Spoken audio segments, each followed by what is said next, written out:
Hey y'all, it's Jennifer. Welcome back to my channel. Today I am coming to you with my November wrap-up. And as tradition dictates, we are filming the November wrap-up in front of the Christmas tree. So I'm actually standing, and we will see how long this lasts because I have so many books to talk about. I think objectively, November has to be my best reading month in terms of the quantity of books read. Now, we really had some misses this month, but we also had some major hits, like some books that are really going to wind up being on my favorites list here at the end of the year. So let's go on and get into it because I really do think we're going to be here for a while. The first book I want to talk about is a book that I actually technically finished in October. I just decided to kind of make my October wrap up all about Victober. And so I read a couple of things in October that I'm going to include here. And this is really the main book that I read in October that wasn't a Victorian novel. And that is Belladonna by Adalyn Grace. Belladonna is a book that has now started picking up speed, and a lot of people are talking about it. And when I picked it up, I actually had not heard of it at all. And so I picked it up because I thought I was going to need a book to read on the plane when I went on vacation in October. And lo and behold, I didn't read on the plane at all. I watched The Northman twice and fell asleep. And so actually that was a great plane ride, believe it or not. But I really wanted a book on vacation that I could just kind of read that would be silly, that wouldn't really require much out of me because I knew I would be reading sparsely.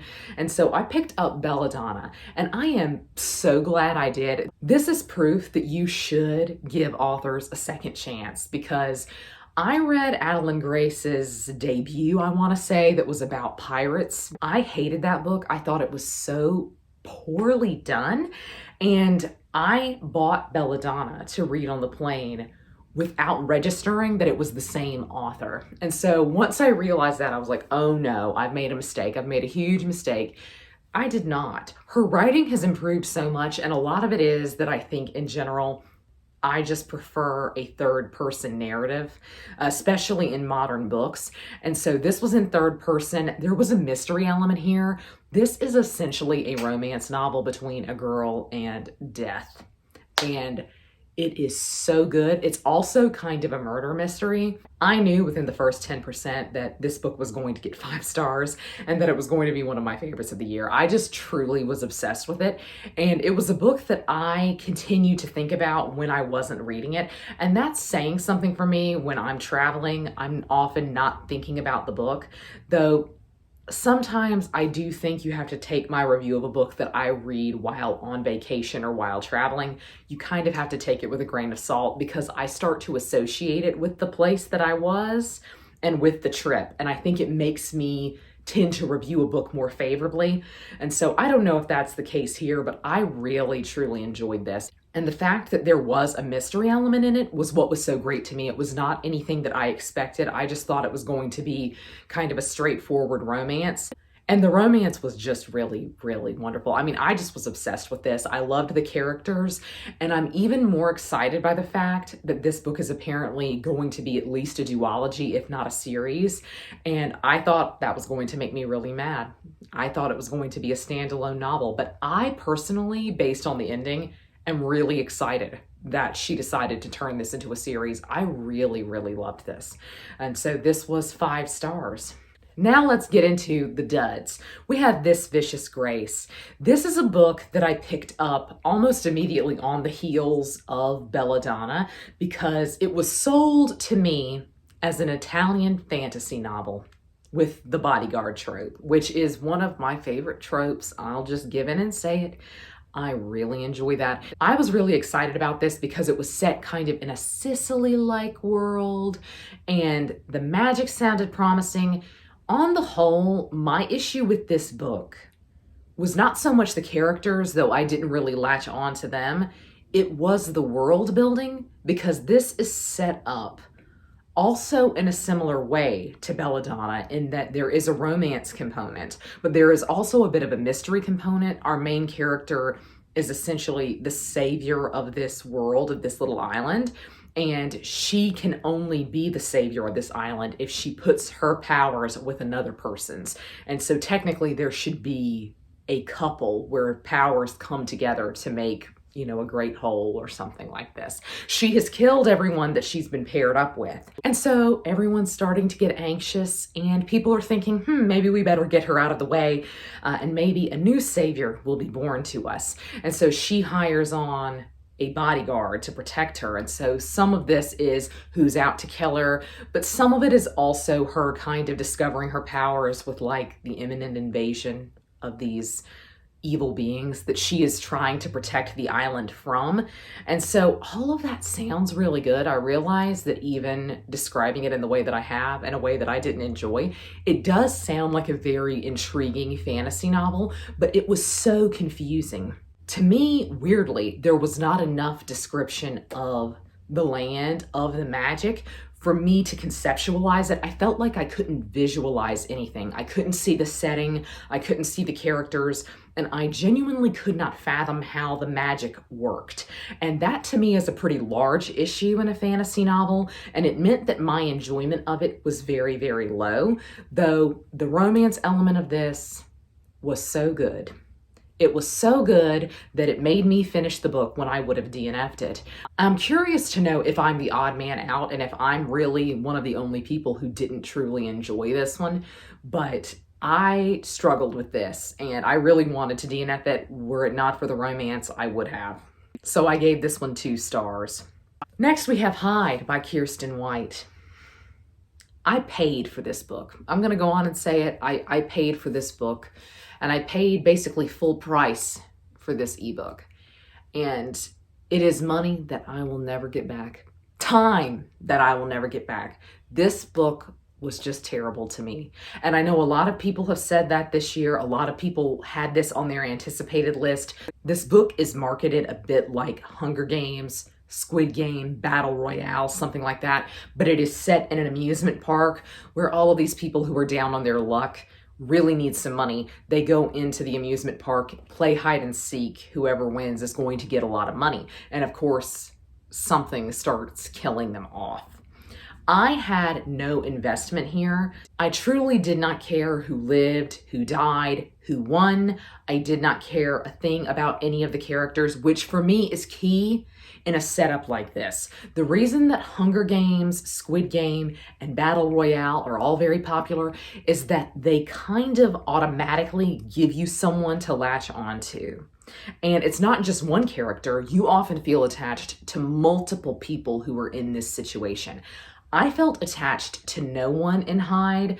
Hyde was also extremely short, which meant to me that the game itself didn't have a lot of build, and thus the character dynamics also did not have a lot of build. I'm not the only one saying this is their most disappointing read of the year, but truly, I was so disappointed in this that I was sad I spent money on it. I rarely give out 1-star ratings. To me, a book has to have absolutely no merit for me to give it 1 star, so I did give this one 2 stars, but honestly, I think I'm going to bump it down to 1 because it was just a book that actually enrages me to think about, because it's not so much that the book was terrible and that I was hate reading it. I just felt nothing. And to me, that's worse. If a book is really bad, there's something at least to talk about. And there was a lot about this that could have been good. The setup was very interesting, but the characters really were not. And it's so disappointing for me because I love Kiersten White. And I really, I guess, love her because of one series in particular, which is her retelling of Vlad the Impaler. And I love that series. It's one of my favorites of all time, but I was disappointed by her Guinevere series, and I was extremely disappointed by this, and I don't know that I will pick her up again. I promise you we're going to get to some 5-star books. They were just kind of here at the end of the month.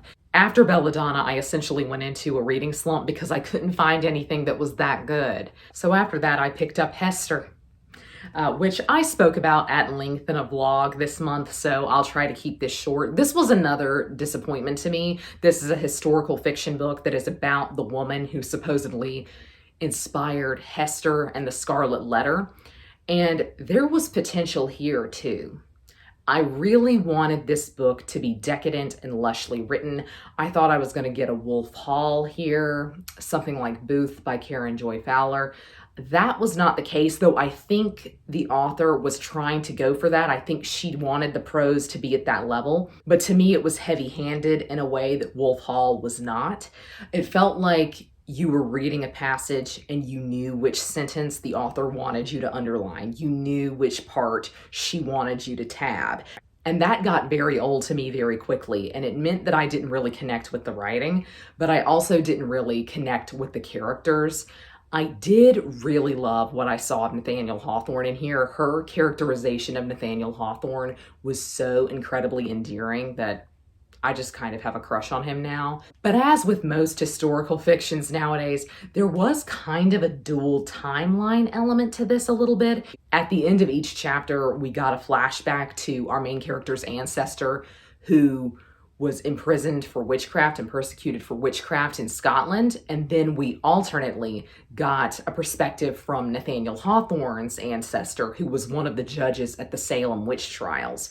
And that to me was interesting, and I thought the book could have done far more with that. The underlying theme of witchcraft and women who were different being persecuted, I thought that was interesting, but I just didn't feel like the book went far enough with it. I don't think the book took it in the direction that I really wanted it to go. This is another book that was extremely short and that I think could have benefited from maybe another 50 pages. But I was really bored by this. This was a book that I just, again, felt nothing towards. I didn't really feel invested in this story. And so this one was a pretty big disappointment to me, and I rated it 2 stars. But in that same vlog, I picked up The Cloisters by Katy Hayes, which is one of my favorite books of the year, 5 stars. I was obsessed with this. I just absolutely loved this book. It's interesting to say that in conversation with the other books that I read this month in November, where I'm saying I wasn't really invested in the characters, because to a certain extent, I wasn't really invested in the characters here either. I was more invested not necessarily in the plot, but just in the vibes and in the discussions that the book was trying to have. So The Cloisters is a dark academia story that is set at the Cloisters, which is a branch of the Met, and is essentially a re-erected monastery in New York, which is just crazy to think about. And it follows our main character who gets a job there, and some shady things are going down. The focus of this book is on medieval history and medievalists, and I really enjoyed that. To me, that element is why I connected with this and why I was more interested in this than I have been in some other dark academia tales, because for me, the medieval time period is really my bread and butter. And I'm more interested in it than I technically am in the classical world, which is a lot of what dark academia focuses on. And so to me, this one was just right up my alley because I knew exactly what they were talking about. And it was also set in the museum archive sector. And that's what I do in my day job, is I'm an archivist. So to me, I related to this on a deeper level than I do to most dark academia. And so I really, really enjoyed this because I thought she nailed it. To me, the author not only understands the museum and archive sector, but she understands the research side of things. That was what was so interesting to me, was just how research was discussed in this book and what is something that you should keep to yourself versus what is something you should share with your colleagues. To me, dark academia is fascinating because it discusses the access of knowledge. And in archiving, access of knowledge is one of the most important things we do. And to me, it is the most important thing, is providing access to knowledge that you might not get otherwise. And a big theme in a lot of dark academia is just how exclusive programs can be, how exclusive friend groups can be. And I really appreciate that because it's very true. In so many ways, academia itself is an exclusive field, and it is an exclusive realm that only some people are admitted to. You can be a member of academia and not be in the inner circle. And that's what this book discussed so brilliantly, in my opinion. But I also just really like the focus on the medieval and early Renaissance here and on Italy. So I really, really liked this. I feel like this book worked well for me personally in a way that it might not for others. But if you really liked The Secret History and you are looking for something with a similar setup, with similar vibes, I do think you should check this one out. I don't think the writing is comparable, but definitely the discussions are on par. I also read Seoulmates this month by Susan Lee. This is a YA contemporary romance, and I don't know that YA contemporary romance is actually my cup of tea, but this is kind of a second chance romance between two characters who were friends when they were very young, and our guy moved to Korea after a death in the family. And since moving there, he has become a big famous K-drama actor. And our main girl was left back here in California, and she feels betrayed by this. And I know you can hear the irritation in my voice. That was so irritating to me that was the crux of their problem with each other, because this was also in many ways kind of hate to love. But to me, the reason why she didn't like this guy, she did not like him because he moved to Korea, which, as somebody who was a young teen when it happened, he probably had very little say in what his family did. And to me, it just showed a lack of maturity on the part of our main female character. And really, in general, I think it shows to me that second chance romance is not a trope that works very well in YA. Had this taken place between two adult characters, had they been maybe closer to 25 or 30, and it was conceivable that Jacob, the main male character, made this choice without including his best friend, our main female character, in it, then to me, yeah, there would be a reason to be irritated, there would be a reason to be angry. But two teenagers, I think it was giving him a level of autonomy that he probably didn't have. I recognize that as teens, we were all overdramatic and our feelings were hurt very easily and we felt very deeply. And so I tried to put myself in that headspace, but it just did not work all that well for me because of that. But once we got over that hump and we got really into the romance of it, it was really sweet and really cute. I rated it 3 stars, and I really loved the characterization here. And that is one thing I have to say about romance. I've discovered it this year, and I always judged romance pretty harshly, but I am constantly looking for good character work. Romance is where I should have been looking all along. Romance is entirely about the dynamic of two characters. And to me, this book focused so much on their characterization before they got together. It was so brilliant to me, and that is something that I have found present in almost every romance book that I have read this year, and I genuinely love it. I really appreciate it. And so this was still enjoyable to me, but I think I would have enjoyed it far more if it was an adult romance. Next up are a couple of books that I read in a vlog where I eliminated screen time. I read for the same amount of time as I normally would have been on my iPad, and that was just, on the whole, not a successful vlog to me because I think I picked the wrong books for it. But one of the books that I read for that was The Last Letters of Jacopo Ortis by Ugo Foscolo, which is an Italian classic of the Romantic period. And it is about our main character, Jacopo Ortis. It's written in his letters, and it's about him falling in love with a girl who is promised to marry another guy after the occupation of Napoleon. And so this has a political component to it that I thought was really interesting. And the writing is absolutely gorgeous. It's stunning. It's everything you want from a romantic classic. It's got a lot of descriptions of scenery that just make it very, very charming, but it's also a very dark and heavy book. It's very much like The Sorrows of Young Werther by Goethe, which was another big classic of the time period.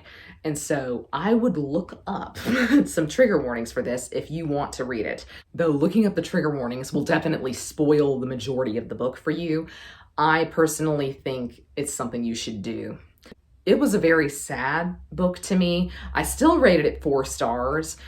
In my heart, I wanted to give it 5 because the writing was so beautiful, but I don't know when I would reread this. I don't know when I would be in the mindset to read something this sad again, but I am really glad that I read it. I found the language just so utterly beautiful. I can't wait to read some of Ugo Foscolo's poetry. And so this one I rated 4 stars. I also started in that vlog, but did not finish, The Murder of Roger Ackroyd by Agatha Christie. Y'all, this was so good. This was so good. And it's so interesting because I didn't finish it in that vlog, and I asked how everyone felt because I know the ending of this book is very controversial, and everyone in the comments, nearly everyone in the comments, told me I would have loved it so much more had the ending been different. The ending almost ruined the book for me. This would be my favorite if she hadn't ended it that way. And it's so funny. I finished it and I thought the ending easily made the book. I thought it was the strongest part of the book. And I did reach a point about maybe 70% of the way through where I think I figured out where she was going.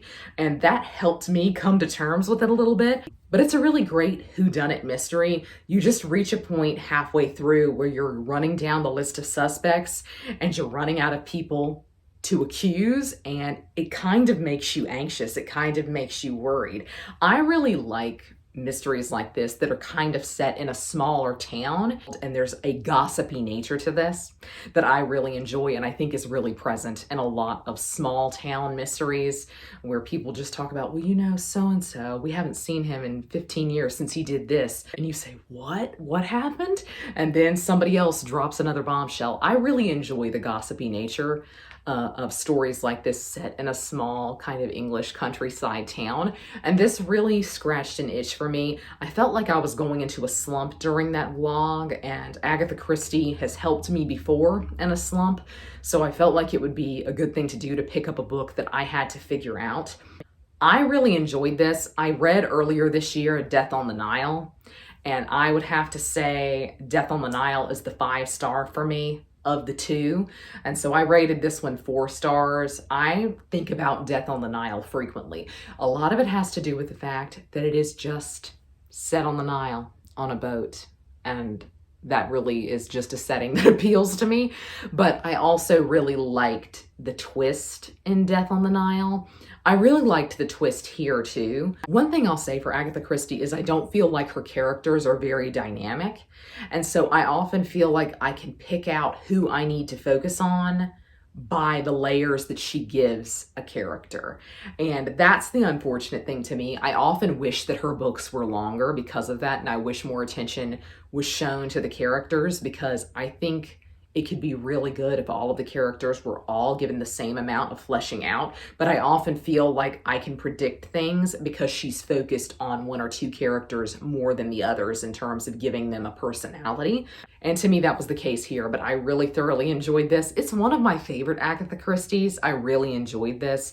I don't normally like the books in her series as much as her standalones, but I really loved this, and I loved Death on the Nile, so I definitely need to read more from her. Next, I read in a scrapped vlog where I DNF'd all these books. Oh my gosh. I DNF'd a lot of books this month, and I thought we would just be standing here for 3 hours if I were to recount to you all of the books that I DNF'd and all of my feelings on them. But in this scrapped vlog, I was reading books recommended by more K-pop idols. And the only book that I read to completion is a new favorite book of the year, a new favorite book of all time. I am obsessed with it. It is Tender is the Flesh. This is a dystopian novel about a virus that goes around and attacks animals. And so we can no longer use animals for meat. So what do you think we have to use? We're eating other human beings in this dystopian world. And this book is very dark. I want to say I hesitate to recommend it unless you're in like the right headspace for it. But this book was so good. I mean, groundbreaking to me. I really used to love the dystopian genre, and it was for things like this, books that really were making social commentary in a very interesting way. And I feel like when the dystopian boom happened, we were no longer having those social discussions in the same way. And so I really struggled with dystopia for a long time. This book is one of the greats. Up there for me with 1984. Up there for me with The Hunger Games. I mean, truly, this book was brilliant. The ending of it is such a jaw-dropping moment. I mean, this book was fantastic. I loved the writing. I loved the world. I really loved the characterization of our main character. It was genuinely fascinating to read. And I am so glad that I picked it up. I mean, in so many ways, reading K-pop idols' favorite books has been a disappointment for me this year, but in so many other ways, I have found new favorites of all time. And they're all books that I don't think I would have read otherwise. So this one I am so glad that I picked up Thank You Kevin from the boys for recommending this, because it was amazing. Upon finishing this, I automatically wanted to reread it, and I very rarely feel that way with books. So this was just a special one. I feel like it's in my top 3 of the year, actually. I just truly loved this one, and I feel like the discussions that were present in it were so current and so prescient, because I really enjoyed the discussion of the meat industry. I think this would be extremely disturbing to you if you were someone who eats maybe a lot of beef, because I think the beef industry is what they kind of compared this to a little bit, and I'm not a meat eater. So that wasn't the part of it that bothered me, but what I really liked was how the book positioned the discussion of animals as human and humans as animals. And I just really, really loved it. And on the heels of reading this, I had to reread a book that I've always considered a favorite, which is Animal Farm. Because the whole time I was reading that, I was thinking about George Orwell, and I was thinking about 1984. But I've always liked Animal Farm more than 1984, and I still think I do. Animal Farm is an allegory of the Russian Revolution. It is about animals running their farmer off the farm and then taking over, specifically some pigs who stand in for Lenin, Trotsky, and others. And it's such a fascinating book because all of the animals on the farm and the farmer stand in for different figures from the Russian Revolution and different classes. And this book went down a bit for me in my estimation upon reread, because I think the older I get, the less allegory works for me. To me, the issue wasn't the allegory, because I was still looking up, like halfway through the book, I was verifying which pig was Trotsky halfway through the book. So to me, the allegory worked very well, and to me, the discussions worked really well. But what didn't work for me were scenes that I thought could have been expanded on to make the book actually feel like a book and not just an allegory, if that makes sense. And I get that wasn't the point of Animal Farm, and that wasn't what George Orwell was going for. To George Orwell, the message of this was the most important thing, and that's valid. So my critique is really not even true to what he was trying to do with the novel. But to me, I thought there were instances that he could have expanded on things and given us more. And I think I would have enjoyed the book more. But there are so many good quotes in this book that make me want to give it 5 stars. I just wound up giving it 4 stars because I still didn't feel like I could rate it 5 after that reread. I was a little bit disappointed in it. So I rated it 4 stars. But if you have never read this, please read it. Oh my gosh, please read it, because you're in for a treat. It definitely is just a really wonderful read. And the last sentence, amazing, show-stopping, incredible, never been done before. He broke the mold. Last but not least, this month I read A Certain Hunger by Chelsea G. Summers. This book was recommended after I finished Tender as the Flesh, and I didn't really know why this was recommended until I found out what the book was actually about. This is about a female serial killer, essentially, and she kills and eats her lovers. So there's the theme of just eating other people that's present in both Tender as the Flesh and in A Certain Hunger. A Certain Hunger is bitingly funny. Like, there's something about it that's really quite humorous, but it was disturbing to me in a way that Tender as the Flesh wasn't. Tender as the Flesh felt like it was making a point with its scenes of gore. This book just felt really gory, and there were points to this as well. I think the point of this book was to show you that a woman could do it. And it feels terrible to say this, but I loved the main character. She was also a food writer, and so she had like a pretentious quality to her writing. It was framed as if she was writing her memoir in prison, and there was just such a pretentious quality to her writing and the way that she would talk about food and the fact that people are now obsessed with truffles because people like me, food writers, have told you that truffles are really good and that you should eat them. And so she does a lot of traveling. Like, she spends most of this book in Italy with her Italian lovers. And I immediately looked up reviews of this when I finished it, and the top review was something like, I hated this book because it was so pretentious. It felt like it was only concerned with traveling to countries that most of the readers will never have the privilege of going to, and talking about food that most of us will never be able to afford to eat. And to me, Those two things, the travel and the food writing, were why this book was brilliant. And it's made me discover something about myself. Maybe I'm a bit of a pretentious person. Maybe I really like a pretentiously written book. And that's probably why I liked The Secret History. Let's be honest, it probably is. I also mentioned this in a vlog, and I think I mentioned that I rated it 4 stars, but I've gone back and rated it 5. Another of my favorites of the year. So many great books included in this month, along with probably my lowest rated books of the year. So this was just all around a fantastic reading month for me, because I read a lot, but I also read some real bangers. Sadly, I also read some real duds. You win some, you lose some. But I'm really excited about what December has to bring. Maybe December will also have a couple more books that I want to talk about as one of my favorites of the year. But I would love to know down below if you have read any of these, what your favorite book was that you read in November. But that's going to be all for me today. I hope you're all having a great week. Happy reading. Goodbye.